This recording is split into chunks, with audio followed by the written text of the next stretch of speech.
Hi friends, ഈ വീഡിയോയിൽ നമ്മൾ നോക്കുന്നത് മലയാളമാണ്.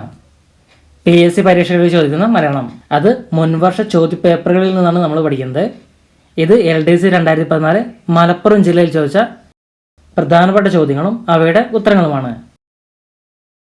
ഇതിൽ ആദ്യ ക്വസ്റ്റ്യൻ, അവൻ്റെ സാമർഥ്യം ഏവരെയും അതിശയിപ്പിച്ചു. സാമർഥ്യം എന്ന പദം ഏത് വിഭാഗത്തിൽ പെടുന്നു? അവൻ്റെ സാമർഥ്യം ഏവരെയും അതിശയിപ്പിച്ചു.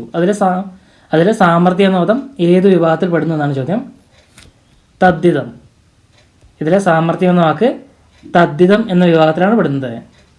ഒരു നാമത്തിൽ നിന്നോ വിശേഷങ്ങളിൽ നിന്നോ രൂപപ്പെടുന്ന പുതിയ നാമങ്ങൾക്ക് പറയുന്ന പേരാണ് തദ്ധിതം. ഒരു നാമത്തിൽ നിന്നോ വിശേഷണത്തിൽ നിന്നോ രൂപപ്പെടുന്ന പുതിയ നാമങ്ങൾക്ക് പറയുന്ന പേരാണ് തദ്ധിതം. ഈ തദ്ധിതം 5 വിധത്തിലാണുള്ളത്. തന്മാത്ര തദ്ധിതം, തദ്വത് തദ്ധിതം, നാമനിർമ്മായി തദ്ധിതം, പൂരണി തദ്ധിതം, ദേശകാലാദി തദ്ധിതം. ഇവയാണ് തദ്ധിതങ്ങൾ. 5 തദ്ധിതങ്ങൾ. തന്മാത്ര തദ്ധിതത്തിൽ മ, പ്, തരം, പം, തനം, തം എന്നീ പ്രത്യയങ്ങൾ ചേർത്ത് തന്മാത്ര തദ്ധിതം ഉണ്ടാക്കാം. മ, പ്, മ, പ്, തരം, പം, തനം, തം. അതായത് അടിമത്തം, മടയത്തരം, കേമത്തം, കള്ളത്തരം ഇതെല്ലാം തന്മാത്ര തദ്ധിതങ്ങളാണ്. അതിൽ വരുന്ന പ്രത്യയങ്ങളാണ് മ, പ്, തരം, പം, തനം, തം. ഇതെല്ലാം തന്മാത്ര തദ്ധിതത്തിൽ വരുന്ന പ്രത്യയങ്ങളാണ്. പിന്നെ അടുത്തായിട്ട് വരുന്നത് തദ്വത് തദ്ധിതമാണ്. തദ്വത് തദ്ധിതം അതിലുള്ളത്, അതുള്ളത്, അവിടെ നിന്നും വരുന്നത്, അവിടെ ജനിച്ചത് എന്നീ അർത്ഥത്തിൽ ഉപയോഗിക്കുന്നതാണ് തദ്വത് തദ്ധിതം. അതുള്ളത്, അതിലുള്ളത്, അവിടെ നിന്നും വരുന്നത്, അവിടെ ജനിച്ചത് എന്നീ പ്രത്യയങ്ങൾ ഉപയോഗിക്കുന്നു. ഇതിൻ്റെ പ്രത്യയം അന്നാണ്. അൻ എന്ന പ്രത്യേകത ഉള്ളതാണ് തദ്വത് തദ്ധിതം. വെളുമ്പൻ, മടിയൻ, വടക്കൻ, തെക്കൻ, തടിയൻ എല്ലാം ലാസ്റ്റ് അന്നാണ് വരുന്നത്. അതെല്ലാം തദ്വത് തദ്ധിതമാണ്. അടുത്തത് നാമനിർമ്മായി തദ്ധിതമാണ്. വിശേഷണ സംബന്ധിക വിഭക്തിയോടോ ആധാരിക അഭ്യാസത്തോടോ ചേർന്ന് അൻ, അൾ, തു എന്നീ പ്രത്യയങ്ങൾ വന്നാൽ, അൻ, അൾ, തു എന്നീ പ്രത്യയങ്ങൾ വന്നാൽ ഉപയോഗിക്കുന്നതാണ് നാമനിർമ്മായി തദ്ധിതം. നാമനിർമ്മായി തദ്ധിതം അൻ, അൾ, തു. പുതിയത്, പുതിയവൻ, പുതിയവൾ.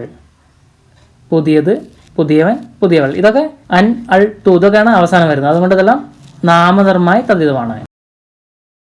അടുത്തത് പൂരണി തദ്ധിതമാണ്. പൂരണി തദ്ധിതം സംഖ്യാവാചികളായ നാമങ്ങളോട് ആം എന്ന പ്രത്യയം ചേർന്നാൽ, അതായത് ഒന്നാം, രണ്ടാം, മൂന്നാം ഇതെല്ലാം പൂരണി തദ്ധിതമാണ്. ആം, ആം എന്ന പ്രത്യയം ചേർന്നാൽ അത് പൂരണി തദ്ധിതമാണ്. സംഖ്യകളുമായിട്ടായിരിക്കും ഇത് ചേരുന്നത്. അതായത് 1, 2 അതിൻ്റെ കൂടെ ആം ചേർന്നാൽ ഒന്നാം, രണ്ടാം അങ്ങനെ വരും.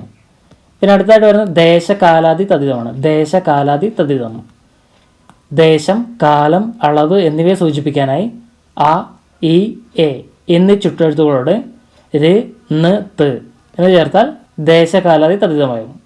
ആണ്ട്, അന്ന്, അത്, ഇന്ന്, ഇത്. അതായത് ആ, ഇ, എ ഇതിനോടുകൂടി ര്, ന്, ത് ഇതൊക്കെ ചേർത്തിട്ടാണ് ദേശകാലാദി തദ്ധിതം ഉണ്ടാകുന്നത്. ആണ്ട്, അന്ന്, ഇത്, ഇന്ന്. ആയുടെ കൂടെ ഇന്ന് ചേർന്നാൽ അന്നായി, ത് ചേർന്നാൽ അത് ആയി, ഇത്, ഇന്ന് ഇതെല്ലാം ദേശകാലാദി തദ്ധിതമാണ്. താഴെ കൊടുത്തിരിക്കുന്നതിൽ താമര എന്ന അർത്ഥം വരാത്ത പദം ഏത്? ജലദം. ജലദമാണ് ഈ തന്നിരിക്കുന്നതിൽ താമര എന്ന് അർത്ഥം വരാത്ത പദം. അംബുജം, വാരിജം, ജലജം, നളിനം, കമലം ഇതെല്ലാം താമരയാണ്. അംബുജം, വാരിജം, ജലജം, നളിനം, കമലം ഇതെല്ലാം താമരയാണ്. ഇവിടെ ജലദം എന്നാണ്, ഇവിടെ ജലജം എന്നാണ്. ജലജം താമരയാണ്, ജലദം താമരയല്ല. ആനമരക്കാർ ഏത് കൃതിയിലെ കഥാപാത്രമാണ്? എൻ്റെ ഉപ്പൂപ്പാക്കൊരു ആന ഉണ്ടായിരുന്നു. എൻ്റെ ഉപ്പൂപ്പാക്കൊരു ആന ഉണ്ടായിരുന്നു എന്ന കൃതിയിലെ കഥാപാത്രമാണ് ആനമരക്കാർ. ബാല്യകാലസഖിയിലെ കഥാപാത്രങ്ങൾ സുഹ്റയും മജീദുമാണ്. സുഹ്റയും മജീദുമാണ് ബാല്യകാലസഖിയിലെ കഥാപാത്രങ്ങൾ. ഈ 4 കൃതിയുടെയും കർത്താവ് വൈക്കം മുഹമ്മദ് ബഷീറാണ്. മതിലുകളുടെ പ്രധാനപ്പെട്ട കഥാപാത്രമാണ് നാരായണി. മതിലുകളിലെ പ്രധാനപ്പെട്ട കഥാപാത്രം നാരായണിയാണ്. കുഞ്ഞിപ്പാത്തുമ്മ പാത്തുമ്മയുടെ ആട് എന്ന കൃതിയിലെ കഥാപാത്രമാണ് കുഞ്ഞിപ്പാത്തുമ്മ. വട്ടനടിമ, നിസാർ മുഹമ്മദ് എന്നിവയൊക്കെ എൻ്റെ ഉപ്പൂപ്പായ്ക്ക് ആന ഉണ്ടായിരുന്നു എന്ന കൃതിയിലെ കഥാപാത്രങ്ങളാണ്. വട്ടനടിമ, നിസാർ മുഹമ്മദ് ഇതെല്ലാം എൻ്റെ ഉപ്പൂപ്പായ്ക്ക് ആന ഉണ്ടായിരുന്നു എന്ന കൃതിയിലെ കഥാപാത്രങ്ങളാണ്. ജ്ഞാനപീഠം പുരസ്കാരം ലഭിക്കാത്ത സാഹിത്യകാരൻ ആരെ? മലയാറ്റൂർ രാമകൃഷ്ണൻ. മലയാറ്റൂർ രാമകൃഷ്ണനാണ് ഈ തന്നിരിക്കുന്നതിൽ ജ്ഞാനപീഠ പുരസ്കാരം ലഭിക്കാത്ത സാഹിത്യകാരൻ. എസ് കെ പൊറ്റക്കാടിന് 1980-ലും തകഴി ശിവശങ്കരപ്പിള്ളയ്ക്ക് 1984-ലും MT വാസുദേവൻ നായർക്ക് 1995-ലും അവാർഡ് ലഭിച്ചു. ഏറ്റവും അവസാനം ലഭിച്ചത് ONV കുറുപ്പിനാണ്. മലയാളികളിൽ ഏറ്റവും അവസാനം ലഭിച്ചത് ONV കുറുപ്പിനാണ്. സ്വർണ്ണവർണ്ണമരയന്നം ഈ പദത്തിൻ്റെ ശരിയായ വിഗ്രഹരൂപം ഏത്? സ്വർണത്തിൻ്റെ വർണ്ണമുള്ള അരയന്നം. സ്വർണ്ണവർണ്ണമരയന്നം ഈ പദത്തിൻ്റെ ശരിയായ വിഗ്രഹമാണ് സ്വർണത്തിൻ്റെ വർണ്ണമുള്ള അരയന്നം. സമാസത്തിലെ ഘടകപദങ്ങളെ അവയുടെ ബന്ധം കാണിച്ച് വേർതിരിച്ച് എഴുതുന്നതിനെയാണ് വിഗ്രഹം എന്ന് പറയുന്നത്. സമാസത്തിലെ ഘടകപദങ്ങളെ അവയുടെ ബന്ധം കാണിച്ച് വേർതിരിച്ച് എഴുതുന്നതിനെയാണ് വിഗ്രഹം എന്ന് പറയുന്നത്. ഗേൾസ് ഈറ്റ് ഐസ്ക്രീം ഈ വാക്യത്തിൻ്റെ ഏറ്റവും ഉചിതമായ തർജ്ജമ ഏത്? പെൺകുട്ടികൾ ഐസ്ക്രീം തിന്നുന്നു. പെൺകുട്ടികൾ ഐസ്ക്രീം തിന്നുന്നു എന്നതാണ് ഗേൾസ് ഈറ്റ് ഐസ്ക്രീം എന്നതിൻ്റെ ഏറ്റവും ഉചിതമായ തർജ്ജമ. മഹാഭാരതം എന്ന ഇതിഹാസ ഗ്രന്ഥത്തിൻ്റെ രചയിതാവ് വ്യാസനാണ്. വാക്യത്തിലെ തെറ്റായ പദം ഏത്? ഗ്രന്ഥം. മഹാഭാരതം എന്ന ഇതിഹാസ ഗ്രന്ഥത്തിൻ്റെ രചയിതാവ് വ്യാസനാണെന്നതിലെ തെറ്റായ പദം ഗ്രന്ഥമാണ്. ഗ്രന്ഥം ഇങ്ങനെയല്ല എഴുതുന്നത്. ഗ്രന്ഥം എന്ന് എഴുതുന്നത് ഇങ്ങനെയാണ്, ഗ്രന്ഥം എന്ന് എഴുതുക, ഗ്രന്ഥം.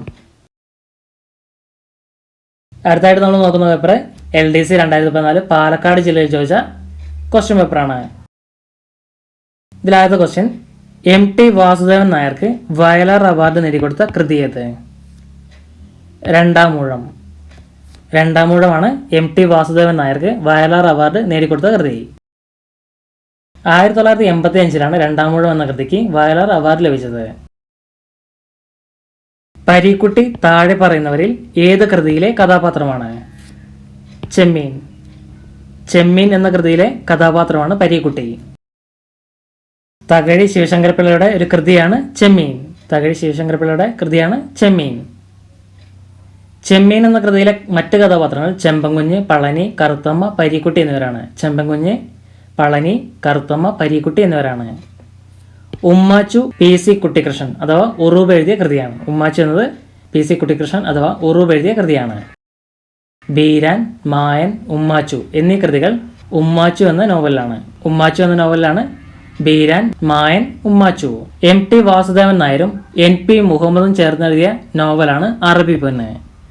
അറബി പൊന്ന് എന്നത് MT വാസുദേവൻ നായരും NP മുഹമ്മദും ചേർന്നെഴുതിയ കൃതിയാണ്.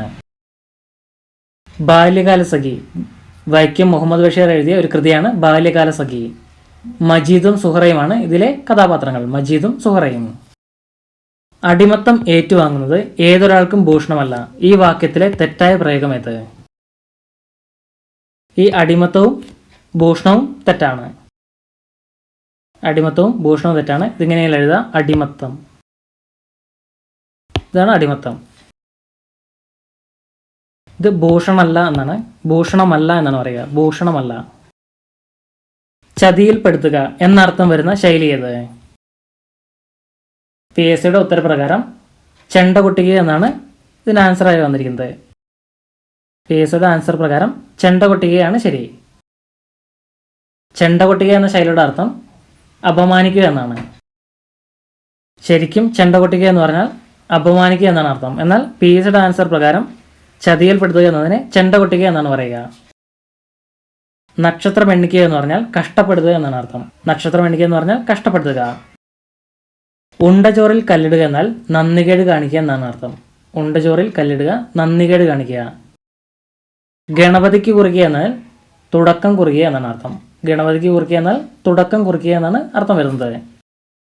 മനസാക്ഷി എന്ന പദം പിരിച്ചെഴുതിയാൽ മന പ്ലസ് സാക്ഷി. ഈ മന കഴിഞ്ഞിട്ട് 2 കുത്തുണ്ട് പ്ലസ് സാക്ഷി. മന പ്ലസ് സാക്ഷിയാണ് മനസാക്ഷി.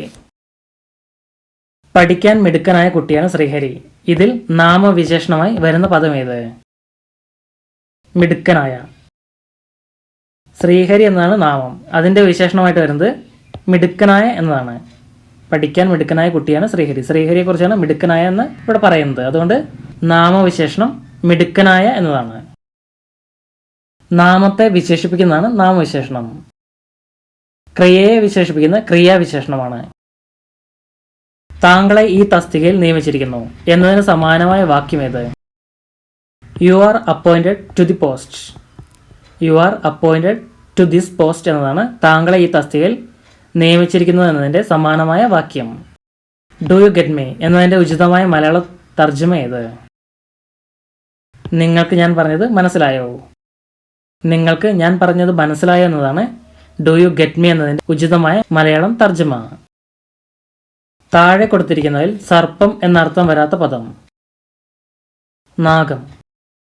നാഗം എന്നതാണ് ഈ തന്നിരിക്കുന്നതിൽ സർപ്പം എന്നർത്ഥം വരാത്ത പദം. മറ്റ് നാഗം, ഇതിൻ്റെ സ്പെല്ലിംഗ് നോക്കുക. നാഗം, ഉരകം, പന്നകം, ഇതെല്ലാം സർപ്പമാണ്. ഈ നാഗം എന്നാൽ സ്വർഗം എന്നാണ് അർത്ഥം. സ്വർഗം, സ്വർഗം എന്നാണ് ഈ നാഗത്തിൻ്റെ അർത്ഥം. കോവിലൻ ആരുടെ തൂലിക നാമമാണ്? V V Ayyappan. V V അയ്യപ്പൻ്റെ തൂലിക നാമമാണ് കോവിലൻ. പി സി ഗോപാലൻ നന്ദനാറാണ്. നന്ദനാർ. P C Gopalan Nandanar. ഉറൂബാണ് P C Kuttikrishnan. P C Kuttikrishnan Uroob.